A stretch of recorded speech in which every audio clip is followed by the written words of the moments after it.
Hello दोस्तों, कैसे हो आप सब। Welcome back to job university में प्रकाश।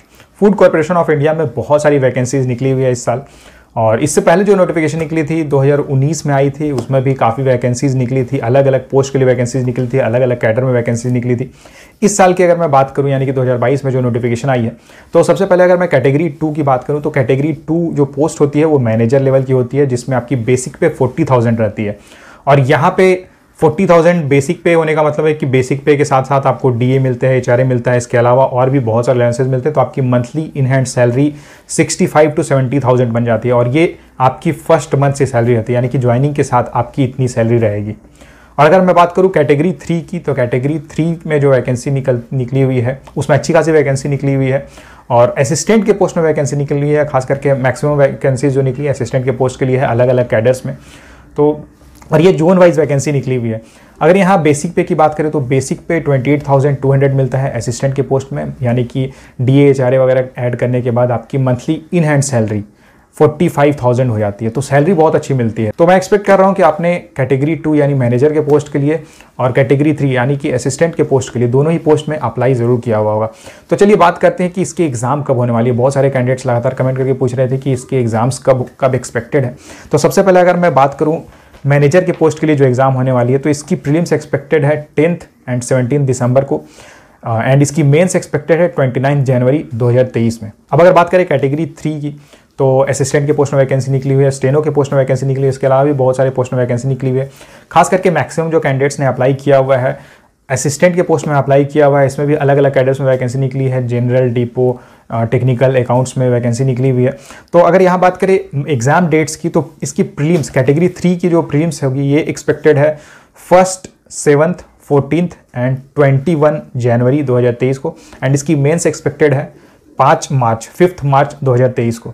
अब यहाँ पे अगर आप देखोगे ना, तो देखिए यहाँ पे आपको बहुत ज़्यादा टाइम नहीं मिलेगा, यानी कि अगर आपने जैसे दोनों ही एग्ज़ाम दिया का फॉर्म फिल किया है, अगर आपने मैनेजर के पोस्ट के लिए भी अप्लाई किया हुआ है, अगर आपने असिस्टेंट के पोस्ट के लिए भी अप्लाई किया है, तो एक तो बहुत ज़्यादा डिफरेंस आपको देखने को नहीं मिलेगा। बस एग्ज़ाम का जो लेवल रहेगा, क्वेश्चंस का जो लेवल रहेगा वो हाई रहने वाला है मैनेजर के लिए।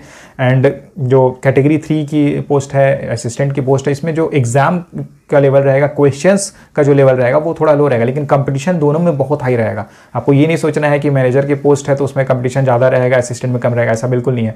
मैनेजर की पोस्ट में अगर वैकेंसीज कम है तो उसमें कम कैंडिडेट्स ने अप्लाई किया हुआ है, और अगर आप इसमें देखोगे असिस्टेंट के पोस्ट में, तो असिस्टेंट की पोस्ट में वैकेंसीज ज़्यादा है, लेकिन इसमें बहुत सारे कैंडिडेट्स ने अप्लाई कर दिया है, 10 लाख से भी ज़्यादा कैंडिडेट्स ने अप्लाई किया हुआ है।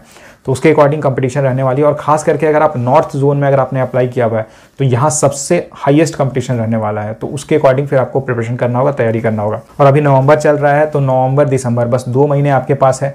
एंड मैं आपको बता दे रहा हूँ कि ये जो जॉब है ना, ये बहुत ही बेहतर जॉब है। FCI में अगर आप ज्वाइन करते हो, बहुत सारे कैंडिडेट्स ऐसे हैं जिन्होंने, जो इनकी बैंक में जॉब थी, जो बैंक में जॉब कर रहे थे, इवन PO के पोस्ट में उनकी सिलेक्शन हो गई थी, लेकिन फिर भी उन्होंने FCI ज्वाइन करना सही समझा, क्योंकि FCI में आपको देखो यहाँ पे पब्लिक डीलिंग वगैरह बहुत ज़्यादा नहीं रहती है, जो आपका वर्क रहता है वही आपको करना होता है। इसके अलावा यहाँ पे सैलरी काफ़ी अच्छी आपको मिलती है। हाँ, प्रोमोशंस में थोड़ा प्रॉब्लम होता है, जैसे आप देखोगे तो बैंक वगैरह में क्या होता है ना कि प्रमोशंस बहुत फास्ट होते हैं, बहुत फास्ट प्रमोशंस आपको मिलते हैं। आपको एग्जाम क्लियर करते जाना है, डिपार्टमेंटल एग्जाम्स होते हैं, क्लियर करते जाओ, आपकी प्रमोशन होते जाती है। लेकिन वहाँ फिर अगेन ट्रांसफर्स वगैरह बहुत ज़्यादा होते हैं, बहुत सारी चीज़ें होती है यार। मतलब इसके रिगार्डिंग तो मैंने सेपरेट वीडियो बनाया हुआ है कि आपको कहाँ ज्वाइन करना चाहिए। अगर आपका क्लर्क में भी, अगर आपका सपोज SBI IBPS क्लर्क में सिलेक्शन हो जाता है और FCI असिस्टेंट में सिलेक्शन हो जाता है, तो फिर आपको कहाँ ज्वाइन करना चाहिए, इसके रिगार्डिंग मैंने एक डिटेल कंपेरिजन वीडियो की हुई है, आपको देख लें। देखिए, आपने दोनों ही पोस्ट के लिए अप्लाई किया हुआ है, यानी कि असिस्टेंट के पोस्ट के लिए भी अप्लाई किया है, मैनेजर के पोस्ट के लिए भी अप्लाई किया है, तो आप ज़्यादा प्रायोरिटी देना मैनेजर के पोस्ट के लिए, क्योंकि एक तो सैलरी यहाँ ज़्यादा अच्छी मिलती है, और दूसरी बात यह है कि अगर आप जैसे असिस्टेंट के पोस्ट में ज्वाइन करते हो, तो असिस्टेंट के पोस्ट से प्रोमोशन की जो टाइमिंग होती है, ड्यूरेशन होता है, ये काफ़ी लंबा होता है मैनेजर के पोस्ट के लिए।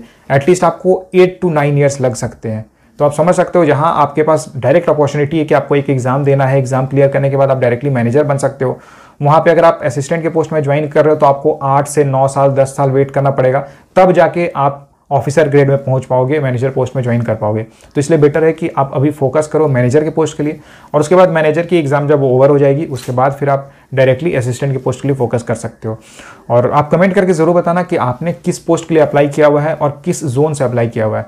वीडियो से रिलेटेड अगर आपकी कोई क्वेरी रहती है तो आप मुझे कमेंट करके पूछ सकते हो। वीडियो को लाइक जरूर कर देना, अपने फ्रेंड्स के साथ शेयर करना, एंड चैनल को सब्सक्राइब जरूर कर लेना। Thank you.